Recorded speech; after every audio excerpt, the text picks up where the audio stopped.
Hello, principal team. I am excited to be able to share some information with you that will be going out over the next several days in a couple different ways. We have received the information that we need about vaccines and want to make sure that you guys were the first to kind of hear this and could begin thinking about the implications and how we can support you at the district level. Um, our vaccine schedule will be the first dose will be next Thursday, February the 4th, and next Friday, February the 5th. So that'll be the first dose that we get. So on February 4th, all preschool, elementary schools, and childcare workers that have signed up for the vaccine will be able to get theirs. And then on February 5th, it will be middle schools, high schools, our transportation team, and then some other district-wide folks. Our cafeteria teams, I believe, are on February 4th as well. So here's what that means. On next Thursday and next Friday, February 4th and February 5th, our elementary and preschools will be on virtual learning.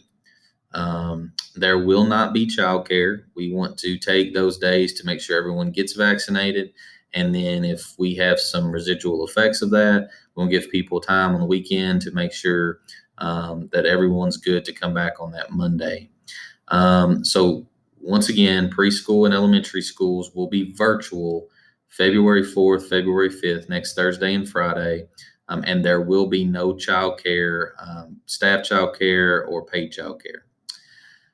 Next Friday, February 5th, will be when our middle schools and high schools. So next Friday, February 5th, will be a virtual day for our middle schools and high schools. So once again, preschool and elementary will have 2 days of virtual learning, February 4th and 5th. Our middle schools and high schools will have 1 day of virtual learning, which is February the 5th. Once again, this is to ensure everyone gets access and that we can give people time to recuperate if there are some side effects that do occur. So I also wanted to give you clarity on the time frame. So it's important that you look at this because there are implications on when your school will be getting the vaccination. So we have put, for example, we have put all of Bloomfield Elementary School will be from 9 to 9:30. Now, this is the time frame that you're actually getting the shot. This does not include travel time, and it does not include the 15-minute wait after you get the shot. So if you're Bloomfield Elementary School, from probably 8:30 until 10:15, by the time people get back, people will not be in the building, which means that you need to adjust your virtual schedule based on this. Same thing at Cox's Creek. Cox's Creek, probably from 9 until 11:15, you'll have people getting vaccines. And so a normal virtual schedule will not work. So you can see here on this slide exactly when your school's teams will be set up to get the vaccine. So on the day of the vaccine, everyone will report to Nelson County High School before your scheduled time. I cannot stress this enough. If after 10 minutes you have not arrived at your appointment time, you will lose your vaccine. Once the vials have been opened, they have to give them, and they'll move on to other groups if we do not use them. There will be some paperwork that you need to complete that your school nurse or Felicia will be making sure that you get. And then once you receive the vaccine, you need to be prepared to wait for 15 minutes for observation. So you will park where the student parking lot is at Nelson County High School in front of the football stadium, and then you will go in the gym entrance there for your vaccination when that time comes. Here's some information on people that are excluded from the vaccine process and who may not receive the vaccine. So just to give you some clarity, this is our communication timeline. So tonight we're communicating with our board team. Also, Felicia and myself have a collaboration set up with the school nurses and a couple of other leaders that will be part of a vaccination leadership team that will finalize all the appointments with staff. Then tomorrow we will send a communication to our families in Nelson County School from the district. Then on Thursday, you will have your normal communication that comes from your local teams, and I'll talk about that in just a second.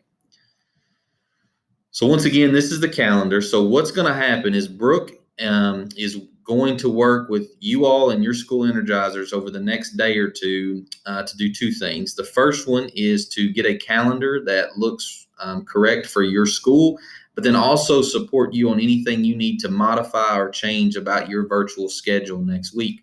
So the way that'll work is if you go to the Energy Backpack, she has her collaborations with each school energizer. This is New Haven, so let me use this as an example. New Haven School will pop up, and there is a slide. So the first slide that Brooke will be working on is this slide that will help talk about your calendar. And then, sorry, I keep getting messages. And then also begin to think about what type of schedule is going to be required on these vaccine days if you need to communicate that with families. Our hope is to have that by Thursday morning so that Brooke and her team can design it and get that communication out Thursday afternoon to all families. So by Thursday afternoon, our families understand that who's virtual, when they're virtual, that there's no child care, and what those virtual days will look like. So once again, this is, I know this is a process. I know this is something that is going to be tricky, but it's something that I think is important for us to be able to try to get back to normal. We know vaccines are an important part of that. And when we are hoping to vaccinate over 500 people on these 2 days, which is obviously a great undertaking. So I want to get you guys the information before we started talking to our board team tonight and give you time to start preparing with your energizers on what the communication needs to look like at the local school level. Thanks, guys.